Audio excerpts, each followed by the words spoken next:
Hello everyone. Today we will discuss paper 3, General Studies paper 2 syllabus, governance, constitution, polity, social justice and international relations. Okay. Constitution of India, historical underpinnings, evolution, features, amendments, significant provisions and basic structure. Functions and responsibilities of the union and states. Issues and challenges pertaining to the federal structure. Devolution of powers and finances up to local levels and challenges therein. Separation of powers between various organs, dispute, redressal mechanisms and institutions. Comparison of the Indian constitutional scheme with that of other countries. Parliament and state legislatures. Structure, functioning, conduct of business, powers and privileges and issues arising out of these. Next is structure, organization and functioning of the executive and the judiciary. Ministers, ministries and departments of the government, pressure groups, and formal or informal associations and their role in the polity. Salient features of Representation of People's Act. Appointment to various constitutional bodies, powers and functions and responsibilities of various constitutional bodies.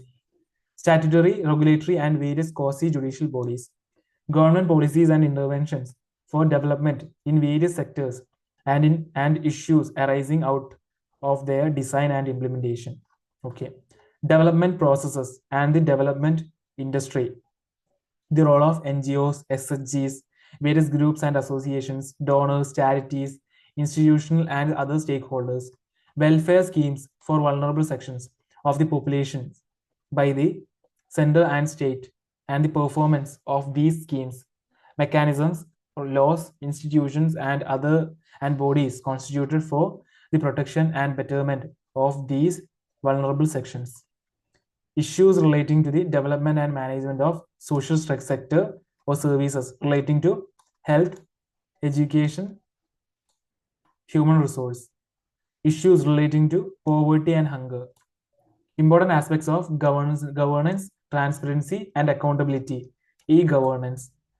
Applications, models, successes, limitations, and potential. Citizens, charters, transparency, and accountability, and institutional and other measures. Role of civil services in a democracy. India and its neighborhood relations. Okay. Bilateral, regional, and global groupings and agreements involving India and or affecting India's interests. Effect of policies and politics of developed and developing countries on India's interests, Indian diaspora. Okay. Important international institutions, agencies, and fora, their structure, mandate. Okay. Next, we will discuss the paper 2, General Studies paper 2, model questions. Okay. Time allowed is 3 hours. Maximum mark is 250 marks. Okay. There are 20 questions printed both in Hindi and in English. All questions are compulsory. Okay. The number of marks carried by a question or part is indicated against it. The answers must be written in the medium authorized in admission certificate, which must be clearly stated clearly on the cover of this question come answer booklet in the space provided. No marks will be given for answers written in a medium other than authorized one. Answers to questions number 1 to 10 should be written in 150 words, whereas answers to question number 11 to 20 should be written in 250 words. Keep the word limit indicated in the questions in mind. Any page or portion of the page left blank in the question come answer booklet must be clearly struck off. Okay. First question is, constitutionally guaranteed judicial independence is a prerequisite of democracy. Comment. Constitutionally guaranteed judicial independence is a prerequisite of democracy. Comment. Second one is, who are entitled to receive free legal aid. Assess the role of National Legal Services Authority, NELSA, in rendering free legal aid in India. Third one is, the states in India seem reluctant to empower urban local bodies, both functionally as well as financially. Comment. Fourth one is, compare and contrast British and Indian approaches to parliamentary sovereignty. Fifth one is discuss the role of presiding officers of state legislatures in maintaining order and impartiality, in conducting legislative work, and in facilitating best democratic practices. Sixth question is the crucial aspect of development process has been the inadequate attention paid to human resource development in India. Suggest measures that can address this inadequacy. Seventh question is discuss the role of Competition Commission of India in containing the abuse of dominant position by the multinational corporations in India. Refer to the recent decisions. Eighth one is e-governance as a crucial tool of governance has assured in effectiveness, transparency, and accountability in governments. What inadequacies hamper the enhancement of these features? Ninth question is virus of conflict is affecting the functioning of the SCO. In the light of the above statement, point out the role of India in mitigating the problems. 10th question is Indian diaspora has scaled new heights in the West. Describe its economic and political benefits for India. 11th question is the Constitution of India is a living document, living instrument, which with capabilities of enormous dynamism. It is a constitution made for a progressive society. Illustrate with special reference to the expanding horizons of the right to life and personal liberty. It's a 15 marker question. Okay.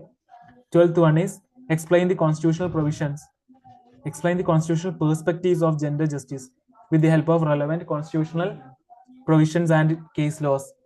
13th question is account for the legal and political factors responsible for the reduced frequency of using Article 356 by the union governments since mid 90s 1990s.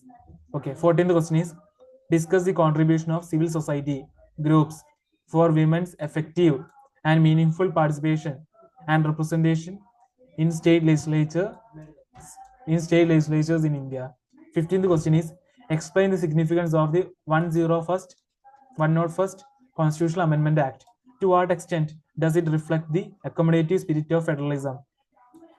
16th question is explain the structure of the parliamentary committee system. How far have the financial committees helped in the institutionalization of Indian Parliament? 17th question is development and welfare schemes of the for the vulnerable by its nature are discriminatory in approach. Do you agree? Give reasons for your answer. 18th question is skill development programs have succeeded in increasing human resources supply to various sectors. In the context of statement and analyze the linkages between education, skill, and employment.